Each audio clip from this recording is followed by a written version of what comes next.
अस्सलाम वालेकुम फ्रेंड्स। तो कैसे हैं सब लोग। Welcome to my YouTube channel. तो रमज़ान मुबारक सीरीज़ हो चुकी है शुरू।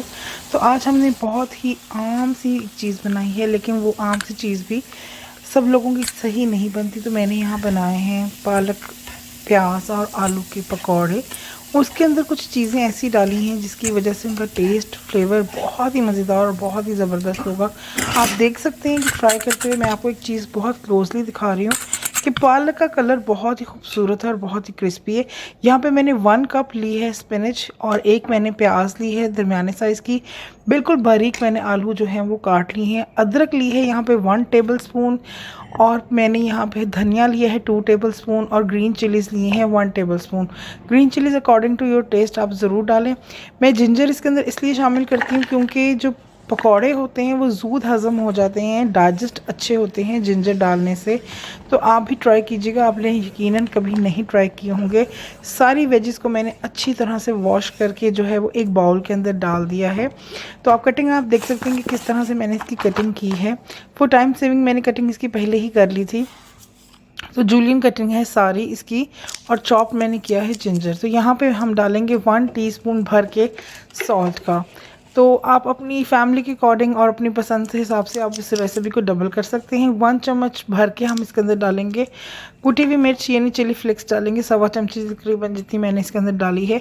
यहाँ पे रोस्टेड मैंने लिया है क्यूमिन और कोरिएंडर यानी कि ज़ीरा और सूखा धनिया भुना हुआ मैंने लिया है, और उसे मैंने कूट लिया था अच्छी तरह से, और वो इसके अंदर हम शामिल करेंगे।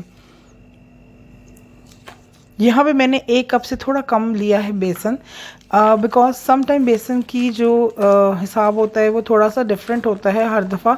तो आप पहले थोड़ा कम बेसन डालें, बाद में अगर आपको ज़रूरत पड़े तो आप और भी ऐड कर सकते हैं।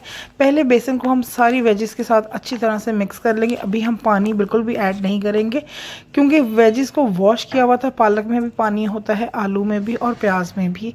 तो इस तरह से आप इसको सारा अच्छी तरह से कर लें मिक्स, और फिर आप उसके बाद जो है 1/4 कप जितना आप इसके अंदर पानी शामिल करें और इसे आप मिक्स कर लें। यहाँ पे मिक्स करते हुए मुझे बेसन थोड़ा सा कम लगा, इसलिए मैंने 2 टेबल स्पून और डाला है।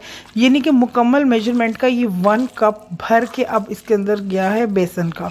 पहले मैंने 1 कप, आपने देखा होगा कि 1 कप पूरा कंप्लीट नहीं था, और अब ये 1 कप पूरा कंप्लीट हो चुका है।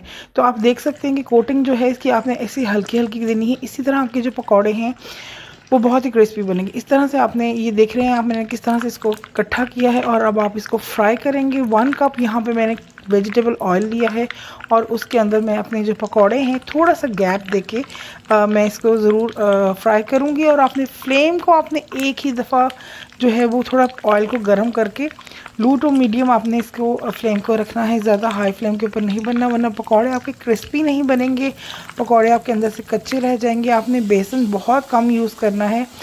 अक्सर बेसन इतना ज़्यादा होता है कि फ़र्स्ट बाइट हमें बेसन का आता है, और जो वेजेस होती हैं वो ना तो नज़र आती हैं, ना ही उसका कोई फ्लेवर होता है, क्योंकि हम बेसन बहुत ज़्यादा शामिल कर देते हैं।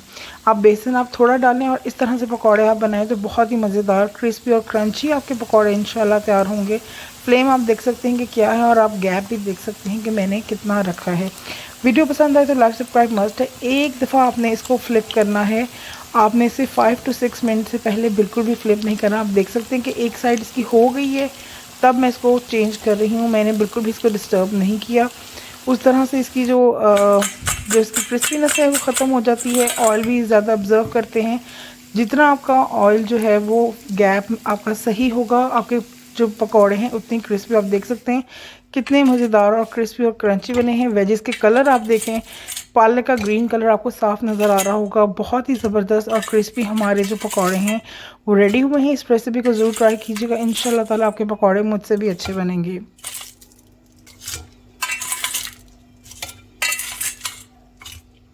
तो नेक्स्ट किसी बहुत सी अच्छी रेसिपी के साथ मैं आपके साथ शामिल आऊँगी, और दोबारा से मैं पकौड़ों को आपके सामने जो है वो ब्रेक करके भी दिखाऊंगी कि कितने क्रिस्पी हैं और कितनी क्रंची इसकी वॉइस है। तो आप इसको ज़रूर सुनिएगा कि इसकी वॉइस कितनी क्रंची है। तो आप ये देख सकते हैं, और ये ऑयली भी नहीं है।